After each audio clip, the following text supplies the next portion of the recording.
Alors, nous allons parler aujourd'hui de la généalogie archéologique. C'est une science toute nouvelle qui est apparue dans les années 90 et qui depuis a fait des progrès considérables. Et elle est importante parce qu'elle permet de reconstituer l'histoire de toutes les lignées depuis les origines de la vie, depuis les premières bactéries jusqu'à nous pour l'homme, mais jusqu'aux éléphants, les éléphants, jusqu'aux singes et ainsi de suite. Voilà.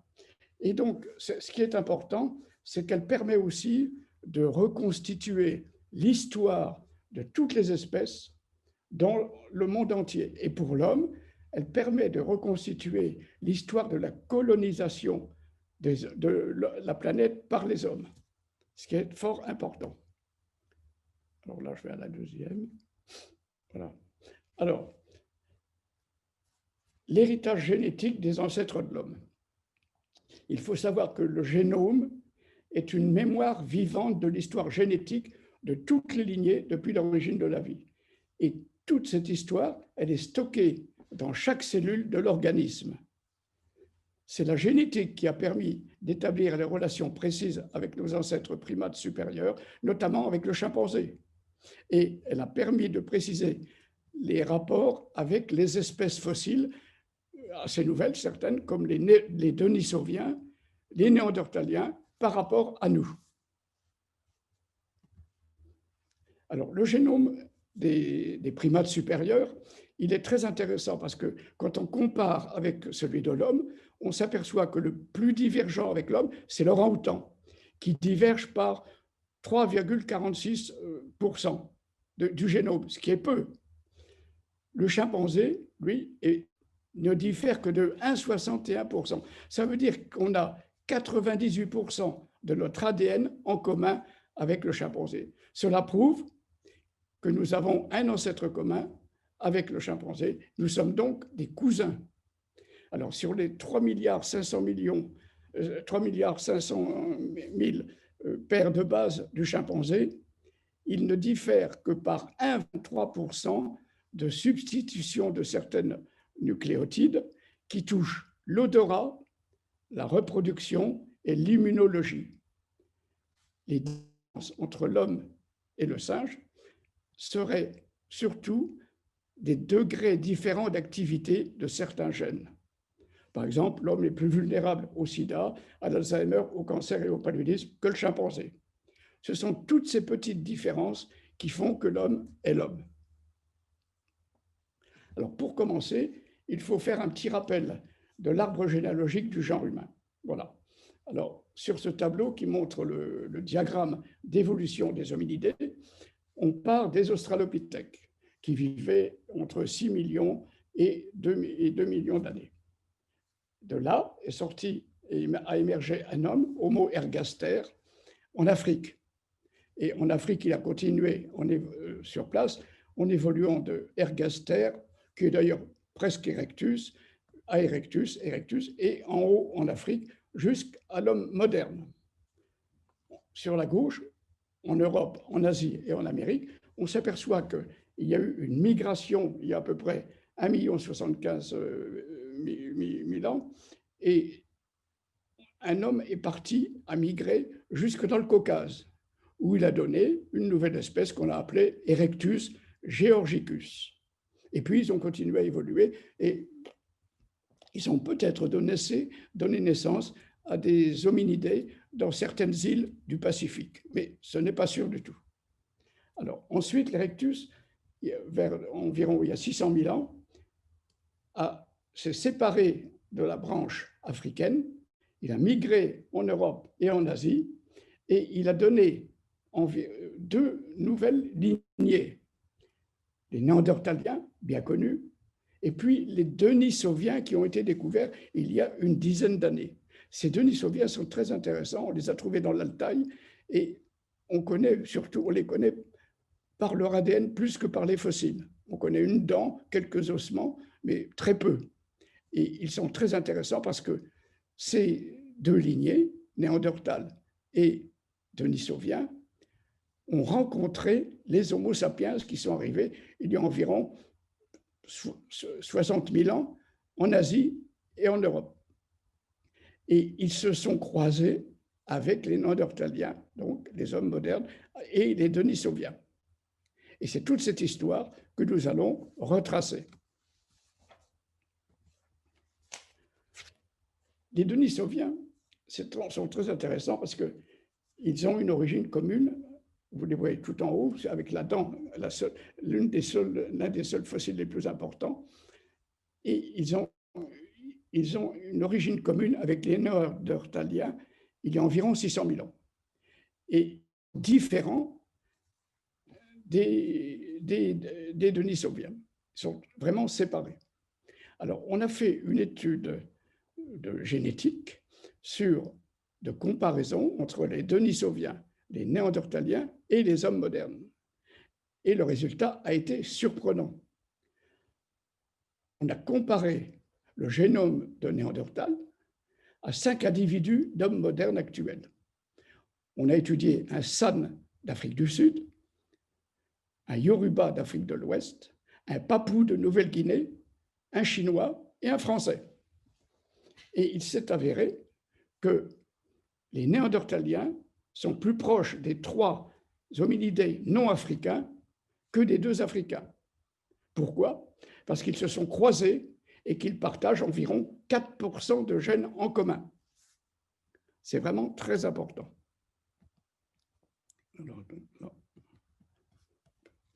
Alors, qui sont les Denisoviens?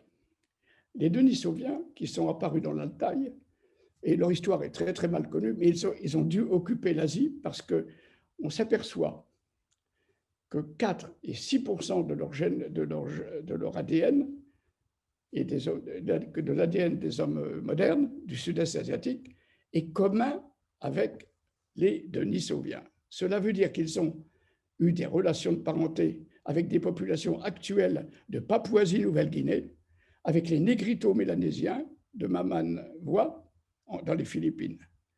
Et d'autres Homo sapiens actuels d'Australie et du sud-est asiatique possèdent également des traces d'ADN de Denisoviens, ce qui suggère qu'ils se sont rencontrés et se sont croisés dans une région d'Asie qui est encore inconnue.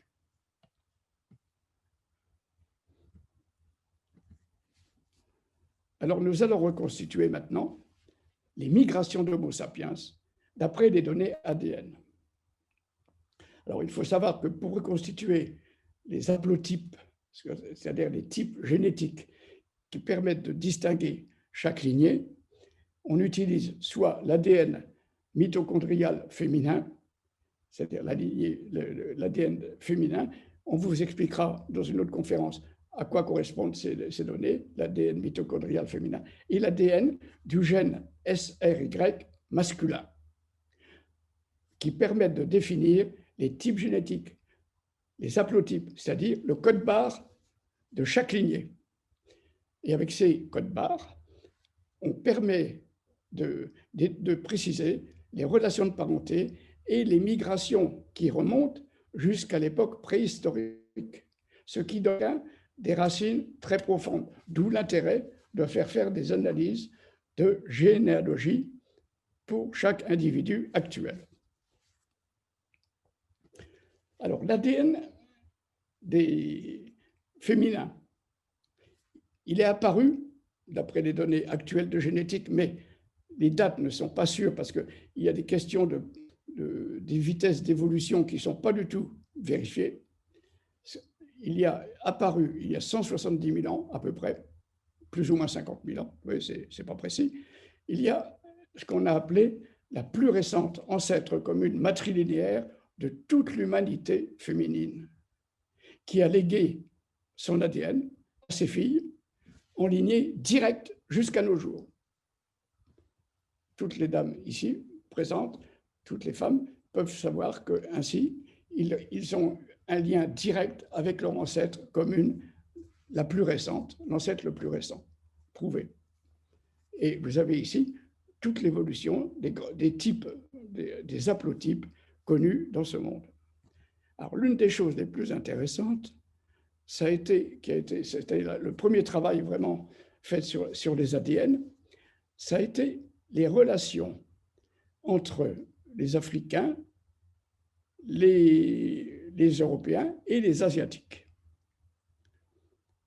Quand on fait une comparaison entre l'ADN des chimpanzés et des hommes, on s'aperçoit que ceux qui sont les plus proches génétiquement, ce sont les pygmées d'Afrique centrale. Ensuite, il y a tous les autres Africains qui sont donc typiquement un bon groupe, très, très bien localisé. Et puis, on s'aperçoit, quand on compare avec une comparaison avec les Européens et les Asiatiques, qu'il y a un endroit avec la flèche rouge où il y a la preuve indélébile de la dérivation des Asiatiques à partir des Africains. C'est-à-dire que tous les Européens et tous les Asiatiques sont dérivés des Africains. Or ça, les Chinois ne veulent pas l'admettre, bien que les preuves génétiques soient incontestables. Pourquoi? Parce qu'ils estiment qu'ils dérivent du Sinanthrope, c'est-à-dire un Homo erectus qui aurait évolué sur place en Chine. Alors on sait maintenant, on peut reconstituer toute l'histoire des migrations des ADN. Alors pour les femmes, l'ADN mitochondrial est apparu en Afrique centrale à peu près. On l'a appelé, elle, Lara. Et la femme la plus récente ancienne, c'est elle, MRCA. Et elle a migré, voyez-vous, vous pouvez voir, suivre toutes les flèches. Ils ont migré dans le sud-est asiatique, ils ont migré en Asie, ils ont migré jusqu'en Sibérie, et à un certain moment, ils sont même passés en Amérique du Nord et ils ont gagné l'Amérique du Sud. Et ça, nous le verrons tout à l'heure. Voilà. Alors, pour ce qui est des ADN masculins, le plus récent ancêtre commun patrilinéaire, qu'on appelle YMRCA, de toute l'humanité, est apparu, d'après les reconstitutions des dates, il y a environ 150 000 ans. Mais ce n'est pas très sûr.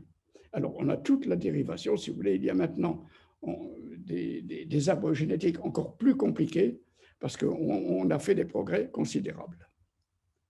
Alors, on sait très bien comment les migrations se sont réalisées. Et vous avez ici, à partir de l'ADN, le premier ADN masculin africain, toutes les migrations qui sont considérables, et vous voyez qu'ils ont été dans le sud-est asiatique, jusqu'en Australie, en Eurasie et tout, et qu'il y a des migrations jusqu'en Amérique du Nord et en Amérique du Sud. Alors on sait maintenant quelles sont les grandes dates de la colonisation du monde par les hominidés, par les hommes modernes, et on a toute l'histoire depuis 170 000 ans, avec les premières migrations, les arrivées dans le sud, les sorties d'Afrique et les arrivées vers l'Australie vers 40-45 000 ans. Ensuite, ils ont gagné les îles Hawaï et puis même l'île de Pâques, mais très récemment. Et à partir de l'Asie, il y a 40 000 ans à peu près, ils sont allés au détroit de Bering, qui sont passés vers, il y a environ 15 000 ans, mais les dates ne sont pas tout à fait sûres. Et puis, ils sont descendus jusqu'en Amérique du Sud. C'est donc une histoire très, très complexe. Alors, il faut savoir comment les hommes sont sortis d'Afrique. Les premiers hommes, quand ils sont apparus en Afrique, à partir d'un australopithèque, à partir d'un australopithèque, ils ne savaient pas où ils vivaient, où ils étaient. Ils ignoraient tout. Ils ne savaient pas qu'ils étaient sur une planète qui était ronde. Pour eux, il n'y avait que l'horizon. Ils ne disposaient d'aucune information géographique. C'est donc en se déplaçant, en mémorisant les endroits où ils étaient, en observant tout ce qu'il y avait autour d'eux, le ciel, les intempéries, qu'ils ont commencé à se faire une idée d'eux-mêmes. Ils ont été très curieux et surtout, comme ils avaient faim, ils ont cherché des lieux les plus propices pour se nourrir. Et ils se sont beaucoup déplacés. On sait que les hominines, il y a un siècle, étaient capables de faire des déplacements considérables en une journée. Par exemple, Geronimo, l'Indien rebelle qui était chassé par les troupes américaines, faisait 100 km par jour en courant à travers les montagnes. Il courait il était extrêmement entraîné, il montait des collines et il échappait à toutes les poursuites. Donc les gens se sont beaucoup déplacés. Et puis, comme ils étaient curieux, ils ont occupé l'Afrique, complètement peuplé l'Afrique, en 80 000 ans. Et au gré de l'augmentation de la démographie, donc, ils se sont déplacés dans toute l'Afrique. Et puis, un jour, par hasard, ils ont quitté l'Afrique vers d'autres horizons, notamment vers le Proche-Orient. Il y a eu une première migration il y a environ 100 000 ans. Ensuite, de là, ils sont allés en Asie, il y a environ 60 000 ans. Et ensuite, vers l'Europe, il y a seulement 40 000 ans. Et de la Sibérie à l'Amérique, ils ont traversé, ils sont arrivés dans les grandes plaines américaines, il y a 14 000 ans. Alors, l'émergence d'Homo sapiens, c'est la première sortie d'Afrique. Alors, on peut dire que l'homme donc est né en Afrique centrale ou orientale il y a environ 170 000 ans. En Afrique, au début, il y avait une seule lignée d'ADN féminin qu'on a appelée Lara, elle. Donc, on a donné des noms féminins à toutes ces lignées. Et Lara, elle a migré au Proche-Orient il y a environ 100 000 ans. On trouve des traces de cet ADN chez les fossiles du Proche-Orient, en Israël, à Skul et à Kafzé. Et c'est là que ces hominidés ont rencontré les premiers néandertaliens qui vivaient là-bas. Et ils se sont croisés en premier avec les hommes modernes. Donc Lara, c'est la première sortie. Mais cette sortie n'a pas eu de continuité. Il semble que les hommes se sont éteints sur place, ils se sont croisés avec les néandertaliens et on n'entend plus parler d'eux. Alors, il y a eu deux autres sorties il y a environ 60 000 ans.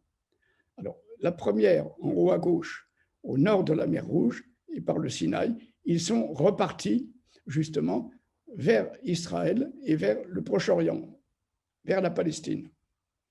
Et ils ont emmené avec eux un ADN, l'ADN MT, qui s'appelle M. Une autre sortie à partir de l'ADN L3, qui est la souche des lignées N et M de l'ADN, s'est faite en passant par le détroit de Bab el-Mandeb à travers la mer Rouge. C'est un détroit de quelques kilomètres et d'être un peu courageux pour faire ce voyage qui est quand même assez périlleux. Et de là, ils ont transféré, ils ont suivi les côtes parce qu'ils n'avaient aucun point de repère. Ils ne connaissaient pas, il n'y avait pas de carte à l'époque. Donc, ils ne savaient pas où ils étaient. Ils ont suivi le bord de l'océan Indien. Ils ont suivi, ils sont montés au Djebel Faya.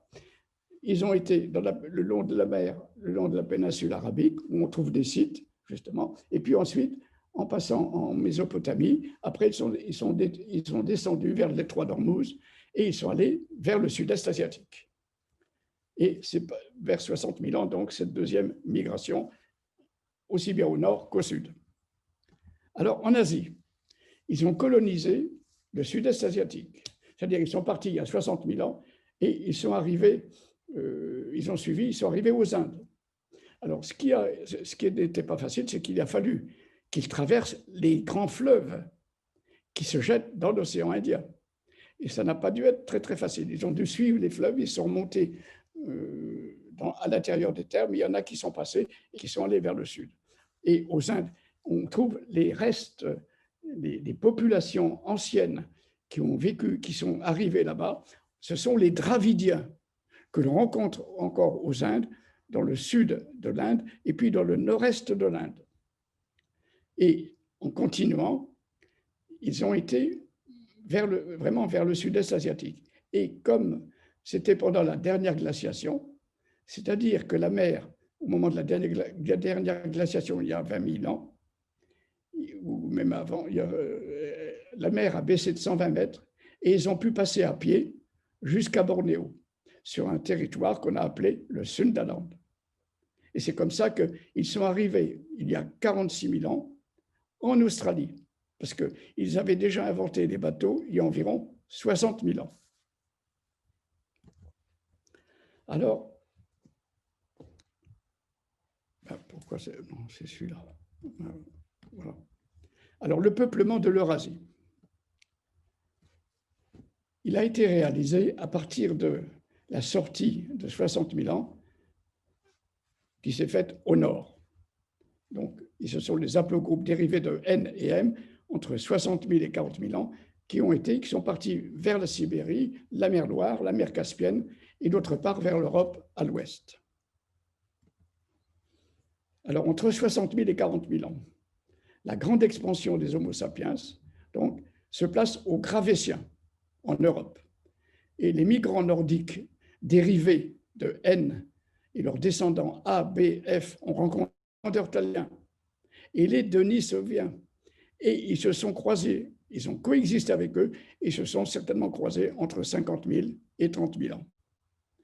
Et les migrants occidentaux N et leurs descendants JTU, au Caucase, se sont orientés vers l'Europe il y a 40 000 ans, où ils ont coexisté encore avec les hommes de Néandertal qui se sont éteints il y a environ 30 000 ans.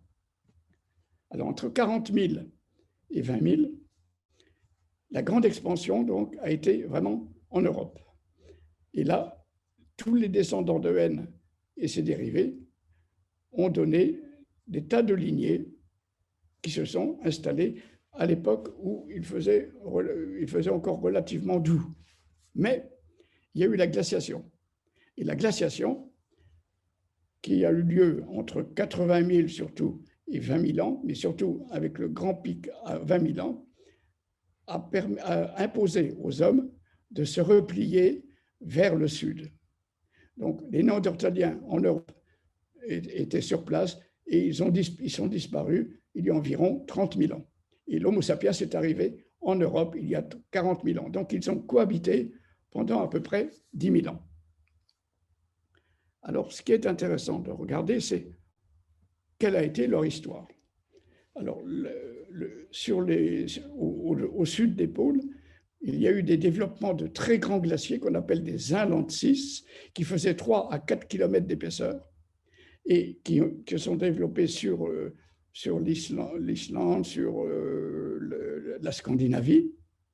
Et ils se sont étendus jusqu'à Moscou, jusqu'à Berlin. Et Londres était recouvert par les glaces. Mais Paris a échappé. Et ils sont allés vers l'Est, mais vers l'Est, la glace était moins épaisse parce que la Sibérie, même si elle est plus froide, il n'y pleut pas de trop. Donc, il n'y a pas de neige, donc il n'y a pas de glacier. Alors, en Europe occidentale, l'Inlandssis donc, a couvert l'Angleterre, le nord de l'Allemagne, et les hominidés, les hommes modernes, ont été obligés de se réfugier dans la zone méridionale.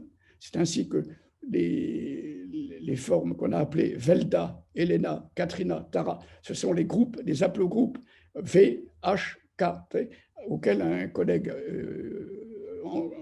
anglais a donné des noms de femmes pour les repérer. Et ça a été vraiment très pratique. Alors, ce qui s'est passé, c'est que il y a 15 000 ans, la phase chaude de réchauffement après la glaciation a entraîné un repeuplement des latitudes septentrionales. Et c'est comme ça en Europe. Helena est remontée vers l'Angleterre, il y a environ 12 000 ans. Velda a migré vers la Finlande et la Norvège. Elle est à l'origine des Saamis et des Lapons, il y a 17 000 ans. Katrina à Venise, il y a 10 000 ans. Elle s'est étendue dans les Alpes, où elle a donné notamment un fossile sur lequel nous reviendrons tout à l'heure, qui s'appelle Ötzi, qui vivait il y a 5348 ans dans les Alpes.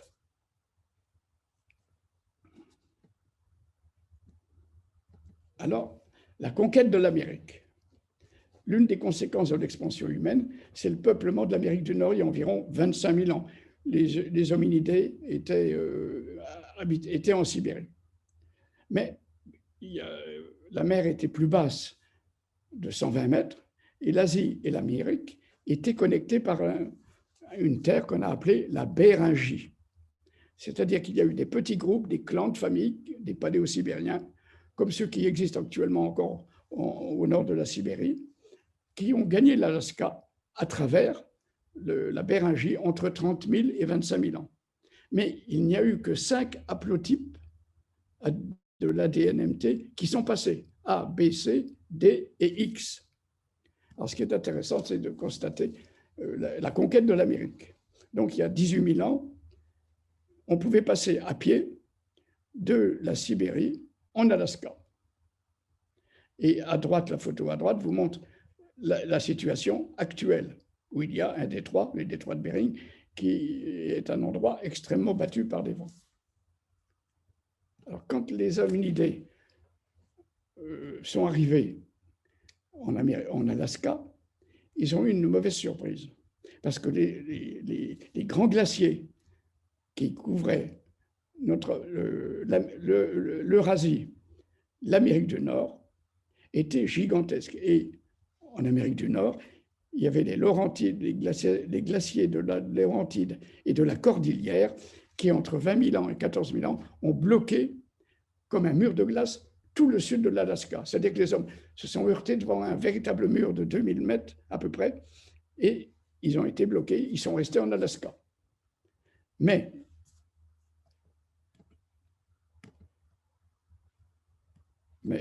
il y a 14 000 ans, à peu près, les passages, la glace a commencé à fondre, la fin de la glaciation, et les passages de Mackenzie et la vallée du Yukon ont été libérés. Et aussitôt, les paléo-esquimaux, si vous voulez, sont passés ont gagné la Grande Plaine, vers 13 500 à peu près. Et de là ensuite, ils ont colonisé, ce sont les premiers Amérindiens, donc il y a 14 000 ans. Et ils ont continué à coloniser toute l'Amérique du Sud. Alors, le peuplement en Europe, il est très intéressant parce que les ADN Y ont permis de constater que 80% des Européens seraient hérités d'ancêtres paléolithiques eurasiatiques entre 40 000 et moins 25 000 ans. Et seulement 20% de l'ADN Y serait hérité de fermiers néolithiques qui sont venus du Proche-Orient entre 10 000 et 9 000 ans. Alors, l'expansion néolithique en Europe, elle est liée au fait qu'il y a eu un réchauffement climatique après la glaciation et qui s'est achevée très, très brutalement, il y a 11 400 ans, en une décade. Et le réchauffement climatique a permis au Proche-Orient de développer l'agriculture et l'élevage. Et c'est là que sont apparus les premiers langages, proto-langages qui se sont répandus. Et arrivée du Proche-Orient, l'aplogroupe J, qu'on a appelé Jasmine, a apporté les innovations néolithiques vers l'Europe entre 1000 et 8000 ans. Voici la carte, justement, du néolithique ancien entre 9000 et 7000 ans. Et les hominidés qui venaient du Proche-Orient, donc de Palestine, de Turquie surtout, eh bien, ils ont suivi la Méditerranée, les côtes de la Méditerranée vers le sud.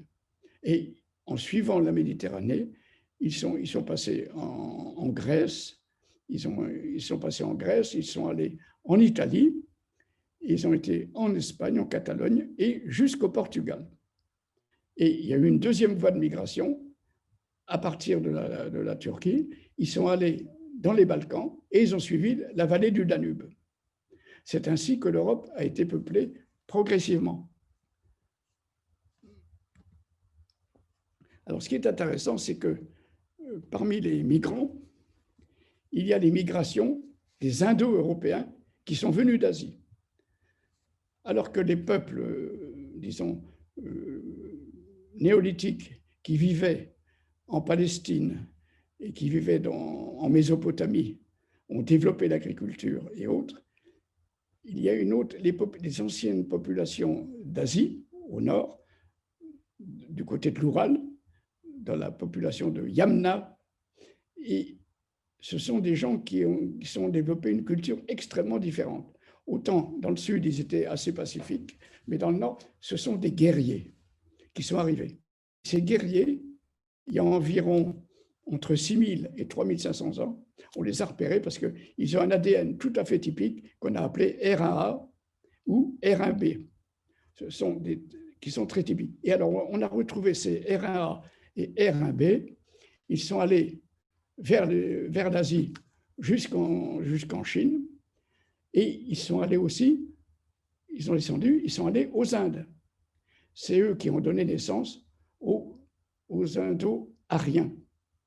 Ils sont allés en Iran, où ils ont remplacé les peuples qui étaient des pasteurs qui étaient là avant, dans le royaume de Mitanni notamment. Et puis, à l'ouest, eh bien, ils sont allés vers l'ouest, vers l'Europe du Nord. C'est rare. Alors, on sait aussi, les guerriers R1b, les Indo-Européens, entre 6000 et 3500 ans, ils ont peuplé, ils ont colonisé toute l'Europe occidentale, en éliminant, en général, toutes les populations de pasteurs qui étaient arrivés avant eux. C'est comme ça que se font les remplacements de population. J'en suis là. Voilà. C'est ça.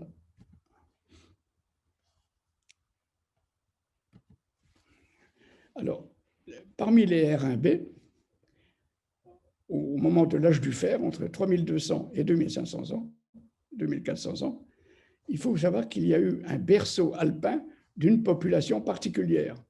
Ce sont des Indo-Européens et ce sont les ancêtres des Celtes. La culture de Hallstatt en Autriche est très typique.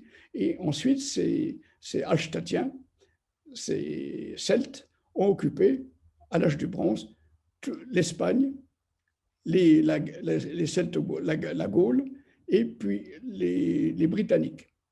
Et ils sont remontés vers des peuples germaniques aussi au nord de l'Europe.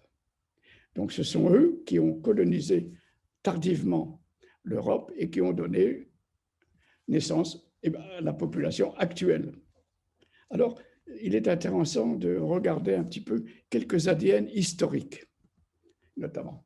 On a découvert en 91, dans le Stahl, en Autriche, dans le sud du Tyrol, on a découvert un homme fossile qui était âgé de 45 ans et qui a été assassiné avec une flèche dans le dos, qui lui a provoqué une hémorragie fatale. Donc, il est daté de 4546 ans. Et il est très intéressant parce que son chapeau était en fourrure d'ours brun, il avait un carquois en cuir de chevreuil, un cache-sexe en mouton, des chausses et un manteau en peau de chèvre et une cape en peau et végétaux. Cet homme est très intéressant parce qu'il a un ADN mitochondrial bien connu, l'aplogroupe K, qui est apparu en Asie occidentale il y a un certain temps et qui est arrivé le long des côtes méditerranéennes il y a environ 15 000 ans. Dans la grande plaine d'Italie, ils sont arrivés dans la plaine d'Italie et de l'Italie, il est remonté vers le nord, vers les Alpes, notamment en Autriche où il était. Et puis l'ADN YG est très intéressant parce que c'est un groupe qui s'est individualisé il y a 30 000 ans dans le Caucase et l'Inde et qui est arrivé au Proche-Orient avec l'expansion des agriculteurs et des éleveurs néolithiques. Et ils ont suivi les côtes méditerranéennes, nord-méditerranéennes, entre 7000 et 5000.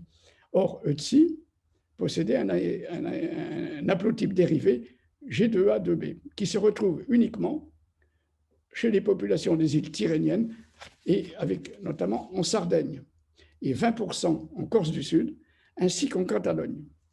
Et ce qui est très amusant, c'est que j'avais un ami médecin à Dijon qui il savait qu'il venait de Catalogne, mais il n'avait aucune précision. Je lui ai fait faire son ADN et, par curiosité, chose extraordinaire, il avait l'ADN de Tzi, aussi bien mitochondrial que pour l'ADN Y, ce qui était extraordinaire. Et il en a été très fier d'avoir le même ADN qui est donc réparti. Alors, l'ADN permet de résoudre un certain nombre de questions. Par exemple, qui était le vrai Louis XVII, le fils de Marie-Antoinette et de Louis XVI? Il y a un individu, Karl Wilhelm de Naundorf, qui affirmait être Louis XVII. Mais l'enfant du Temple était considéré par les puissances coalisées comme le véritable fils de Louis XVI, Louis XVII. Voilà. Or, l'ADN de Naundorf, quand on fait son ADN mitochondrial, on a réussi à le faire, il portait dans une zone spéciale des mutations T aux positions 16 260 et 16 519, alors que Marie-Antoinette et l'enfant du temple possédaient une mutation C en ces deux positions. En outre, dans une autre zone qu'on appelle HVR2, Naundorf possédait les mutations 152T et 194C à la place de 152C et 194T. Donc, son ADN était très différent de celui de Marie-Antoinette. C'était un imposteur. Par contre, l'ADN de l'enfant du temple et Thérèse sont absolument identiques, prouvant qu'il était vraiment le fils, qu'il était Charles XVII, fils de Marie-Antoinette et de Louis XVI. Alors, pour terminer, je vais vous montrer mon ADN personnel, l'histoire de l'ADN personnel, qui est très amusant, parce que je suis originaire du Loiret, au nord d'Orléans. Alors, mon ADN, c'est E1B1B. Il est apparu en Afrique orientale il y a 22 000 ans, à peu près, en Afrique orientale. Et il a migré au Proche-Orient. Et là, il a diffusé dans toute la Palestine, la Turquie, la Caspienne, par là certainement. Et il s'est retrouvé, cet ADN, parmi les turco-mongols des hordes d'Attila. Alors c'est très amusant parce que ces hordes d'Attila, eh bien, ils sont arrivés dans le Loiret en 451, c'est-à-dire il y a 1563 ans. Alors l'intérêt, voici ici la carte qui vous montre la campagne d'Attila en 451. Il y avait 3 hordes uniques, une qui était dirigée par Onégèse, une deuxième par Oreste et Attila lui-même pour la 3e. Et celle d'Attila, après avoir rasé Metz qui ne voulait pas payer de tribut, ils sont arrivés, ils voulaient attaquer les Visigoths qui étaient dans le sud-ouest de la Gaule. Mais pour attaquer les Visigoths, il fallait traverser la Loire. Or, la Loire, il n'y avait qu'un pont à cette époque-là sur la Loire. C'était à Orléans. Et donc, il est arrivé, il est passé au sud de Paris. Il n'a pas attaqué Lutèce, contrairement à la légende. Il avait négocié, il connaissait l'évêque d'Auxerre, Saint-Germain, et il savait avec lui, et il n'a pas attaqué Lutèce. Mais il a suivi les hordes d'Attila, c'était 150 000 hommes, avec des chariots, avec des machines de guerre, ils emmenaient leurs femmes, toute la famille, pour faire de la nourriture et tout. Et donc, ils suivaient les voies romaines, et les guerriers allaient dans les campagnes alentours, dans environ une cinquantaine de kilomètres même, pour chercher du fourrage pour leurs chevaux et éventuellement des femmes. Et c'est ainsi qu'il y a eu, lorsque Attila, après, a été battu par Aerius, qui était le général romain, il est reparti vers la Pannonie. Après, bon, c'était toute une histoire. Mais ce qui est amusant, c'est de constater quand même que l'ADN E1B1B donc, est arrivé en Anatolie il y a 2500 ans et il s'est trouvé parmi les Turcs, les hordes d'Attila, hérité de cet ADN d'un turco-mongol des hordes d'Attila. Donc, vous voyez l'intérêt que peut avoir le fait de faire des analyses génétiques de son ADN. Ça permet de reconstituer des racines qui remontent très loin. Moi, ça remonte jusqu'à 22 000 ans. Et puis ensuite, avec toute l'histoire des migrations, c'est vraiment passionnant. Donc, on arrive à se situer vraiment dans l'histoire de l'Europe, de l'Eurasie ou d'Afrique, pour ceux qui sont africains. Et on arrive ainsi à reconstituer vraiment l'histoire. C'est vraiment un complément indispensable. Alors, en conclusion, ce qu'il faut retenir, c'est que nous sommes tous des Africains et tous des émigrés. Ça, c'est important, tout le monde ne le croit pas. Hein, mais c'est vrai, nous sommes tous des Africains et tous des émigrés. En France, entre 300 000 et 30 000 ans, il y avait des Néandertaliens. L'homme moderne est apparu seulement vers 40 000 ans en Europe. Et 80% de l'ADN des Grecs est hérité de ses ancêtres paléolithiques.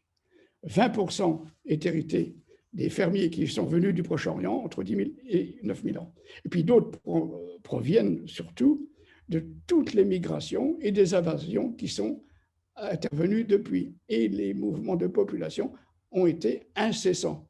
Et c'est pourquoi l'intérêt de faire de l'ADN permet de reconstituer vraiment l'histoire de chacun. Lorsque je fais des conférences sur cet ADN, il y a une demoiselle à Dijon qui était une blonde et qui était très intéressée. Elle a fait faire son ADN et elle a eu un ADN de Sami. Donc elle dérivait d'une population qui était montée jusqu'en Finlande, en Laponie, et qui était descendue vivre en France. Donc, vous voyez, cette histoire permet de reconstituer toute l'histoire de chacun. Voilà. Eh bien, je vous remercie de votre attention et j'espère que cela vous aura intéressé et que vous ferez peut-être faire votre ADN. Malheureusement, en France, on n'a pas le droit de le faire, mais on peut le faire en Suisse, en Angleterre, en Belgique, aux États-Unis. Merci et à bientôt. Au revoir.